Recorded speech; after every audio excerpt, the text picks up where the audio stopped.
இந்த வீடியோவில் நம்ம பார்க்க போகிற டாபிக் என்ன அப்படின்னா, குருட்டு நாள் குருட்டு திதி, ஒரு கண்ணுள்ள நாள் ஒரு கண்ணுள்ள திதி, 2 கண்ணுள்ள நாள் 2 கண்ணுள்ள திதி, இதை தான் பார்க்க போகிறோம். இந்த டாபிக் எதுக்கு அப்படின்னா, இப்போ நீங்கள் ஒரு நல்ல காரியம் தொடங்குறீங்க, ஒரு திருமணம் பண்ணுறீங்க, ஒரு வீடு கட்டுறீங்க, ஒரு நிலம் வாங்குறீங்க அப்படின்னா இதுதான் நல்ல காரியங்கள். அது எந்த நாளில் வாங்கலாம், எந்த திதிகளில் வாங்கலாம், எந்த நட்சத்திரத்தில் வாங்கலாம், எந்த ராசியில் அது ஓடும்போது வாங்கலாம் அப்படின்னு சொல்லி நிறைய கான்செப்ட்ஸ் இருக்குது. இது பஞ்சாங்க நுணுக்கங்களில் வரும். இந்த பஞ்சாங்க நுணுக்கத்தில் பார்த்தீங்க அப்படின்னா, குருட்டு நாள் ஒரு கண்ணுள்ள நாள் 2 கண்ணுள்ள நாள், குருட்டு திதி ஒரு கண்ணுள்ள திதி 2 கண்ணுள்ள திதி, குருட்டு நட்சத்திரம் ஒரு கண்ணுள்ள நட்சத்திரம் 2 கண்ணுள்ள நட்சத்திரம், அப்புறம் சுபகரணம் அசுபகரணம், சுபநாமயோகம் அசுபநாமயோகம்னு சொல்லி பஞ்சாங்கத்தில் இந்த 5 இதுலேயும் இவ்வளோ பிரிவினைகள் இருக்குது. ராசியிலையும் குருட்டு ராசிகள் இருக்குது. பகலில் குருட்டு ராசிகள் இது, இரவில் குருட்டு ராசிகள் இதுன்னு சொல்லி நிறைய கான்செப்ட் நீண்டுக்கிட்டே போகுது. ஆனால் இப்போ வழக்கமாக வீடியோஸில் ஜோதிடர்கள் இதை பற்றி பேசுகிறதே கிடையாது.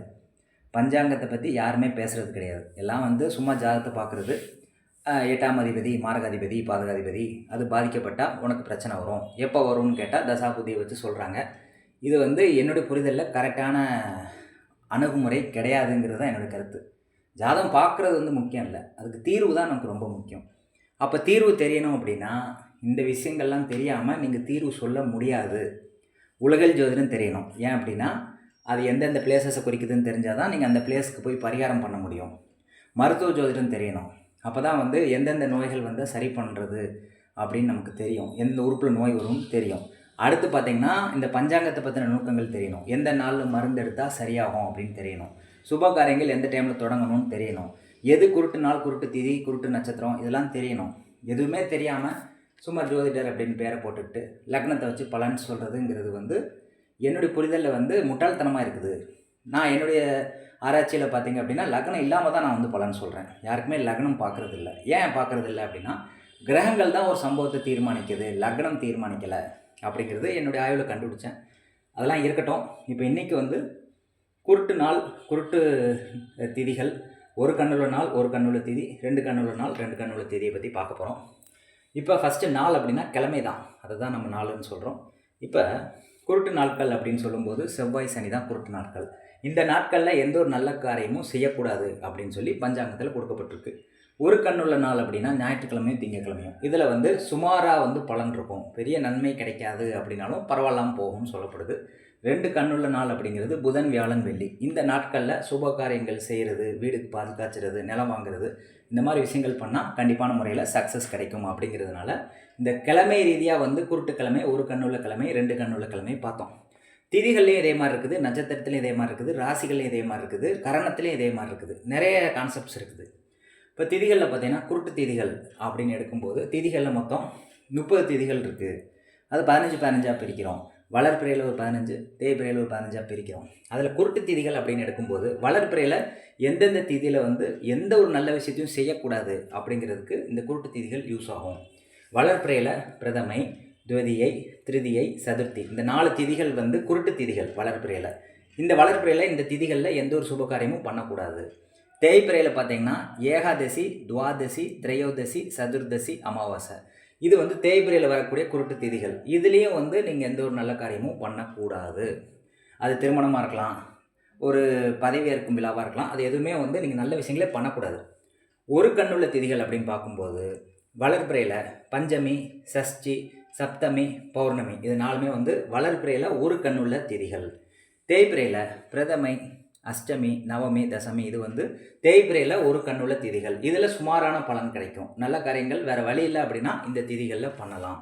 2 கண்ணுள்ள திதிகள் பார்த்திங்கன்னா வளர்பிறையில் அஷ்டமி, நவமி, தசமி, ஏகாதசி, துவாதசி, திரையோதசி, இது 2 கண்ணுள்ள திதிகள். இது பவர்ஃபுல்லாக இருக்கக்கூடிய திதிகள். வளர்பிறையில் இந்த நாளில் நல்ல காரியங்கள் கண்டிப்பாக பண்ண முடியும்.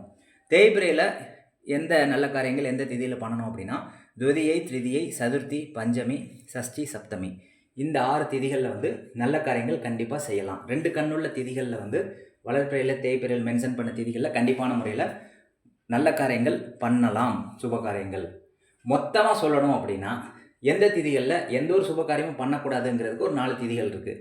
அது என்னென்ன அப்படின்னா அஷ்டமி, நவமி, அதுக்கப்புறம் பிரதமை, சதுர்தசி இந்த 4 திதிகள் வந்து எப்பயுமே நீங்கள் வந்து வளர்பிறையிலோ தேய்பிறையிலோ நல்ல காரியங்கள் பண்ணுறதுக்கு யூஸ் பண்ணக்கூடாது. அதாவது அஷ்டமி, நவமி, பிரதமை, சதுர்தசி இந்த 4 திதிகள் வந்து வளர்பிறையிலோ தேய்பிறையிலோ எப்பயுமே நல்ல காரியங்கள் பண்ணுறதுக்கு பயன்படுத்தாதீங்க அப்படிங்கிறது பொதுவான ஒரு விஷயம். இப்போ குருட்டு திதிகளில் இந்த வளர்பிறையில் இந்த திதிகளும் தேய்பிறையில் இந்த திதிகளும் சுப காரியங்களுக்கு யூஸ் பண்ணக்கூடாது. சுப காரியங்கள் யூஸ் பண்ணேன்னா ஒரு கண் உள்ள திதிகளில் வேறு வழி இல்லைன்னா யூஸ் பண்ணலாம். 2 கண்ணுள்ள திதிகளில் வந்து வளர்பிறையிலையும் தேய்பிறையிலையும் நல்ல காரியங்கள் பண்ணலாம் அப்படிங்கிறதுக்கு இந்த கான்செப்ட் வந்து உங்களுக்கு யூஸ் ஆகும்னு நான் நம்புகிறேன். அடுத்த வீடியோவில் வந்து நட்சத்திரத்தை பற்றி ஏற்கனவே போட்டிருக்கேன் நான், நேத்திரம் ஜீவன் சொல்லிட்டு. உங்களுக்கு விருப்பப்பட்ட அதையும் நான் திரும்ப போடுறேன். ராசிகள்லேயும் குருட்டு ராசிகள் அப்படின்ட்டு அந்த கான்செப்டையும் நம்ம போடுறேன். அடுத்தடுத்த வீடியோஸில் வந்து பஞ்சாங்க நுணுக்கங்கள் உங்களுக்கு இன்ட்ரெஸ்ட் இருந்துச்சு அப்படின்னா நிறைய அப்லோட் பண்ணுறேன், பார்த்து சப்போர்ட் பண்ணுங்கள். ஏன்னா யாருமே நான் பார்த்த வரைக்கும் வந்து பஞ்சாங்க நுணுக்கங்களை யாருமே பேசுகிறதில்ல. எல்லாருமே வந்து ஜாதகத்தில் இந்த பாவகத்தை வச்சு ஓட்டி முடிச்சிடுறாங்கன்ற நான் என்னுடைய பார்வையில் அது பார்க்குறதே இல்லை. தசாபுத்தியும் இந்த லக்னத்தையும் என்னுடைய ஆராய்ச்சியில் நான் எடுத்துக்கிறதே இல்லை. அதுக்கு தீர்வுக்கு வந்து இது இல்லாமல் நீங்கள் எப்படி தீர்வு சொல்ல முடியும்? பஞ்சாங்க நுணுக்கங்கள் தெரியாமல் தீர்வு சொல்ல முடியாதுங்கிறது தான் என்னுடைய கருத்து. இப்போ தெரிஞ்சால் உங்களால் விதியை வந்து மாற்ற முடியும். இப்போ ஒருத்தங்களுக்கு வந்து திருமணம் பண்ணுறதுல வந்து பொருத்தமே இல்லை அப்படின்னா கூட இந்த கரெக்டான முகூர்த்தத்தை தேர்ந்தெடுத்து கரெக்டான திதிகளில் கரெக்டான நட்சத்திரத்தில் வந்து நீங்கள் இரு கண்ணுள்ள நாள், இரு கண்ணுள்ள நட்சத்திரம், இரு கண்ணுள்ள திதியில் வந்து ஒரு சுபமுகூர்த்தத்தை ஃபிக்ஸ் பண்ணி நீங்கள் திருமணம் பண்ணிங்கன்னா அவங்க ஜாதகம் பொருத்தமே இல்லாட்டாலும் அது நல்லபடியாக வாழ்கிறாங்க. விதியை மாற்றக்கூடிய சக்தி வந்து பஞ்சாங்கத்தை தெரிஞ்சால் மட்டும்தான் விதியை மாற்ற முடியும். இது தெரியாத வரைக்கும் நீங்கள் எதையுமே மாற்ற முடியாதுங்கிறது தான் என்னுடைய கருத்து. விதியை மாற்றணும் அப்படின்னா பஞ்சாங்க நுணுக்கங்களை தயவு செஞ்சு கற்றுக்கோங்க அப்படிங்கிறது என்னுடைய தாழ்மையான வேண்டுகோள். நன்றி, வணக்கம்.